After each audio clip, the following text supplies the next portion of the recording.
तुमच्या कन्येचे 5 जोडे खायला तयार आहे, पण माझी ही एक अट आहे.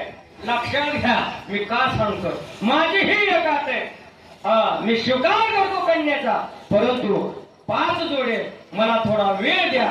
इथे जाती होईपर्यंत जोडे खाणार नाही, फक्त वेळ. मान्य केलं. राजाला वाटलं, सगळे उठून गेले. स्वयंवर राहील. लग्न लावलं आणि नवरीला घेऊन तो राजा निघाला. चालला राजा. पहिलं घोड्यावर नवरीला निघाली. घोड्यावर नवरी बसवली, निघाली वरात. चैत्र मास असाच उन्हाळा होता. निघाल्याबरोबर महाराज घोड्यावरच्या पाठीमाग त्या राजाचं एक कुत्रा आणि शिंगरू चलत होत. टक टक टक टक. गावाच्या गावा लागायचे, गावाच्या गावा लागायचे. आता गावाच्या गाव लागल्यानंतर ती नगरी त्या कुत्र्याला पाहिलं की त्या गावचे कुत्र्याने त्याला बघितलं की साहेब आता गर्दा कमी असेल का. त्या कुत्र्याला बघितलं की कुत्रा उगायचं, आता ही उगायचं. राजा म्हणलं ही नसल्याला वराड बँड तर नाही आपल्यासोबत, ही कुत्र्याचं बँड म्हणून त्याने काय केलं. म्हणलं कुत्र्याला सांगायला सुरुवात केली. हे बघ म्हणले, तू माझं कुत्रा आहे, तुला सांगतो आतापासून भुंकायचं नाही. त्यानं ऐकलं का नाही. कुत्र ऐकत आहे का नाही ऐकत. सांगितलं मी तुला कुत्रा आहे म्हणून 3दा सांगतो. 3 वेळेस कुत्र गाव लागलं की ती कुत्रे अंगावर इथे भोंकायचं. महाराज शेवटी राजानं स्वतःच्या घरचा पाळलेला कुत्रा ऐकलं नाही म्हणून मेहनत ती तलवार आणि कुत्र्याची गर्दन पलीकडला माणूस असा पडला पाहिजे, पकवाजावर थाप मारली पाहिजे. पडला माणूस, कुत्र मेलं. निघाली वरात. पुन्हा त्या वरातीच्या पाठीमाग शिंगरू चलत होत. उन्हाळ्याचे दिवस चलून चलून त्याला आता भूक लागली. एका शेतकऱ्याचा मक्याचा डांबा होता हिरवागार, आणि ती पुढतच गेलं साहेब. तिथं मका खावं लागलं आणि वरात पुढे गेली घोड्यावरची यांची. आता ती शेतकरी आलेला, हो घोड्यावर राजे, ही शिंगरू कोणाचं. पाठीमागून वळून पाहिले, ही शिंगरू माझ.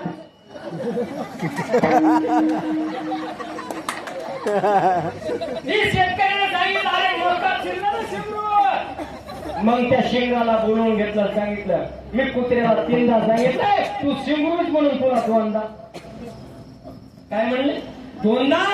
आणि 2 वेळेस सांगितलं शिंगराला, पण शिंगराला ऐकलं. मुक जनावर कशाला ऐकलं महाराज. आप्पा पुढे गेल्यानंतर कुत्र्याची जशी गत केली तशी मेहनतची तलवार आणि शिंगराची गत खाड शिरा. किती मेले 2 मेले. आणि कोण बघतही, वा कोण बघत आहे. वरात निघाली, महाग नवी नवरी बसलेली आणि ही बघती कारस्थान पतीचं. आणि मग हिला दम निघाला नाही. म्हणली, माय तुम्ही कुत्र्याला 3दा सांगता, शिंगराला 2दा सांगता, आणि माणसाला म्हणला एकदा सांगावे. आणि जर नाही ऐकले की माणसाची गर्दन. महाराज गाव नगरी जवळ आली. विधियुक्त कार्यक्रम त्यांचा पार पडला. काही भांडे भिंडे ठेसाळायचे ते ठेसाळे एकदा सांगते माय म्हणली. आणि मग न सांगता तरी सर्व काम ब्रह्ममुहूर्ताला उठली नवरी बाप्पा. न सांगता राजाच्या परस्पऱ्या 100 गाईचा वाडा झाला. शेण काढलं, उकेल्यावर टाकलं, अंगण स्वच्छ केलं, रांगोळी काढल्या, राजाला गरम पाणी केलं. उठा महाराज. न सांगता करी सर्व काम. आणि मग 4-5 दिवस होऊन गेले महाराज. 1 नाही 2 नाही, सुखात संसार चालला. बापाला वाटलं येते जाते आता लेक आणावी माहेराला. म्हणून आपल्या लेकीचा संसार कसा आहे त्याचा लिखीला आणण्यासाठी राजाला आल्यानंतर ही थोडस बाहेर गेले मार्केटमध्ये. सामान आता नवीन संसार म्हणजे राहावंच लागते साहेब. आणि मग बाहेर गेल्यानंतर ही वडील आलेलं पाहून सांगितलं. मुलीनं हातपाय धुवायला पाणी दिलं, चहा पाणी झालं आणि बसले महाराज त्या राजवाड्यामध्ये. बसल्यानंतर राजा आला, राम राम श्याम श्याम झाले नाही. चहा पाणी झालं आणि सांगितलं घरी आला, आत्ताच आलो. पण त्या मुलीनं वडिलाला सांगितलं होतं, तात हे कुत्र्याला 3दा सांगतोय, ऐका बरं. शिबिराला 2दा सांगतोय आणि माणसाला एकदा सांगतोय. जर नाही ऐकलं सुखासुखी जर त्यानं पाठवलं इथे जातीला तर घेऊन जा. नसता माय इथंच मरते पण मला काय माहेराला नग असं अगोदर सांगितलेलं स्वभाव त्या आपल्या पतीचा. आणि मग आल्यानंतर राम राम शाम झाला आणि सांगितलं हा पुरणपोळीचा स्वयंपाक. एवढे शब्द गेल्याबरोबर वाय महाराज पुरणपोळीचा स्वयंपाक झाला आणि मग ही सासर जावाई जेवाय बसले. दुर्ड्या भरून पोळ्या आपा. किती पोळ्या खाणार आपा तुम्ही? आता दोन लई झालं. साहेब किती खाईल माणूस? दोन बाप्पा. आता त्या वेळेला सांगितलं त्या जावयानं सासरा जेवाय बसलाय आणि पत्नीकडे बघितलं हा वाळपोळी. एकदा सांगितलं आम्ही दुर्डी आपल्या वडिलाच्या ताटात. आता वडील मला सांगा किती पोळ्या खाईल? नाही सांगावं तर एकदा सांगितलं हे शब्द लक्षात ठेवले. पोळ्याची चवड महाराज ताटामध्ये त्या वडिलांच्या. आणि आता किती खाऊन खाऊन खाईल? लय झालं 2, 3, 4 पोळ्या बस. उठले राजे आणि जावायचे पाय धरले. साहेब पाय धरले. उठा. उठले दोघही उठले. उठवा तुमच्या कन्येला. मुलगी उठली आणि सांगितलं सासऱ्याला काढा पायातला जोडा आणि तिच्या हातात द्या आणि तिला म्हणा हनपा जोड. इमानदारीनं बाप्पा हानील का? माणसं सुधरत नाही. कसं आहे आवड न सांगता माणसं सुधरत पण सांगणारे कसे पाहिजे तसे सांगणारे माझे संत आणि संतांचं ऐकल्यानंतर माणसं सुधरतात. उठाला.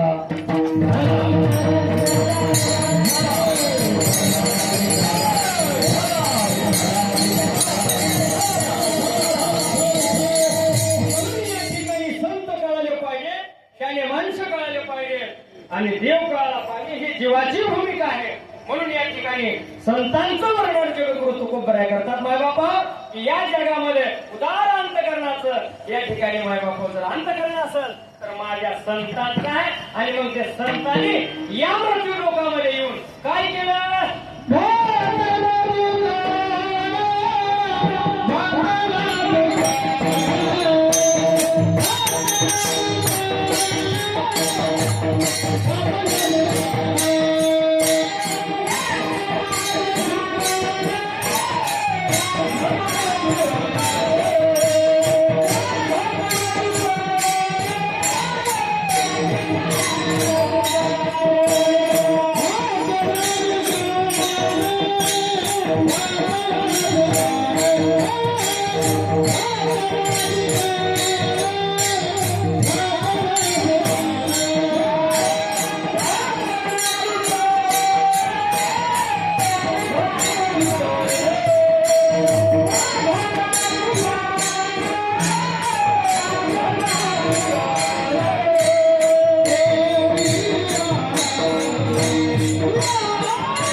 सुंदर असं कंपनी प्रमाण दिलेले. घातला दुकान देती आली अशी दान.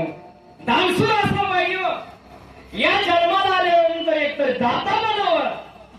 दाता नाही बनता आलं वक्ता तरी बनावं. वक्ता नाही बनता आलं एखादा साधू बनावं महाराज. जर या कुठल्याच वळी जर नाही बसला तर एका वळी तरी बसतात. कोणत्या वळीत? यमाचा पाहुणा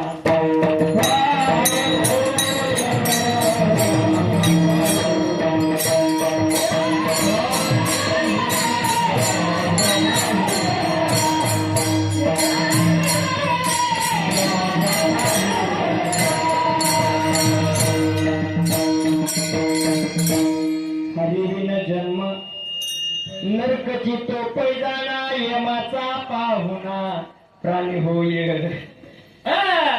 कारण का जीवन माणसाचं लक्षात घ्या. पाहुणे कुणाची व्हावं हे चांगली सुरी जोरावर लागते बघा. नसता लय पश्चाताप माणसं अवघड आहे महाराज. एकदा वर्म चुकलं आपा तुम्ही अनुभवी माणसं आहेत त्या जगामध्ये लक्षात घ्या. कारण वर्म चुकलं की चुकलं. चुकली या वर्म फेरा पडे वर्म कळायला पाहिजे. वर्म कळाल्याशिवाय मार्ग सुचत लक्षात आलं. जीवनाचं वर्म कळावं लागतं. बरोबर आहे का? ज्याला जीवनाचं वर्म कळालं तुका म्हणे त्याचे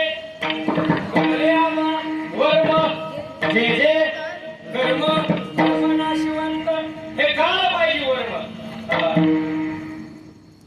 आईला मुलाचा स्वभाव माहिती होता. नवीन लग्न झालं आणि ती निघाला आणायला येते आपल्याला कुणाला पत्नीला. आईला माहित होत बाबा तुला भूक सोसत नाही. आता तिथपर्यंत जाऊस तर काय खातील ही चूमुळे न्यायचा सोबत. आणि भूक लागली की तो आपल्या स्वयंपाक होईपर्यंत आपलं ही गेलं आपलं.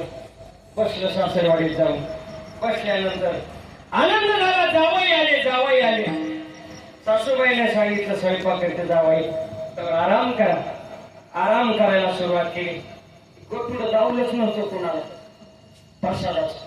आणि मग ज्या वेळेस स्वयंपाक इकडं सुरू झाला आता त्यांना वाटलं आपलं कुणी नाही राहत आपलं कार्यक्रम उरकून घ्यावा. त्याने आपलं गप्पा लाह्या टाकल्या बाप्पा आणि खायला सुरुवात केली. पांघरून घेतलं. थोडं झोपेचं सोन केलं. आतल्या आत माणूस झोपेचं सोन घेतलेलं अवघड साहेब. आणि ज्या वेळेस ही मध्यामध्ये भूक सहन होईना स्वयंपाक उचतर एखाद्याचा स्वभाव असतो. काही मावल्या स्वयंपाक करीत चालू राहते. कारण सणच होत नाही काय करते म्हणून करता त्याला भूकच सहन झालेलं आणि सुरू केलं मला. आणि लहान मेवणा आला. शाळा सुटली 4:30ला आणि मेवणा आला. आहे कोण झोपलंय बाळ तुझे दाजी आले. आनंद झाला त्याला आणि पांघरून उघडलं तर दाजीनं फुगलेलं दिसलं. घाबरलेलं मेवणा आहे काय ना मारू दाजीचं तोंड फुगलं. आता काय सांगावं. आणि ज्या वेळेस आता अशी गंमत घडली पाहिलं सासूबाईने जमायचं खरंच तोंड फुगले. म्हणजे दात फिरी बसली. आता काय करावं लागेल. सगळे वर्म केले साहेब पण दात फिरी उघड नाही. आता करावं लागेल काय. गाव जमलं पाहुण्याचं. असं कसं झालं या काही असं कसं झालं.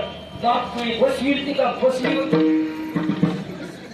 होती ना बसली होती. आता करावं काय. पण लक्षात घ्या त्याचाच मी होणार म्हणला थांबा. मला माहिती म्हणला आजच शाळेमध्ये ग्रहपाठ झालाय. काय ज्याची दाती बसल त्याचं नाकच दाबायचं. आणि असं वर्म त्याला कळालं आणि नाक दाबलं दाजीच्या बरोबर सगळाच परसाद वर्म कळालं फ्याला. तसं जीवनाचं वर्म ज्याला कळालं त्याचं जीवन सुंदर. ज्याला जीवनाचं सूत्र कळालं त्याचं जीवन सुंदर. संतांनी जीवनाचं वर्म कळालं म्हणून संत परिपूर्ण विठाला विठाला विठाला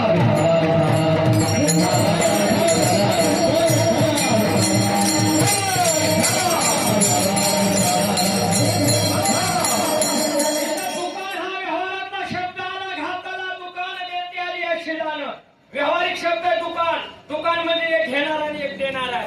इथं दुकान आहे ही घाताला दुकान. लक्षात घ्या. आज किती दिवस झालं शिंदे साहेब तुम्ही दुकान टाकलंय. याला दुकान म्हणतात, याला माझ्या संतांचं दुकान म्हणतात. आणि या संतांच्या दुकानामधला माल काय आहे तर या संतांच्या दुकानामधला जो माल घेऊन जाईल त्याला आयुष्यभर काहीच कमी पडणार नाही. नव्हे त्याच या ठिकाणी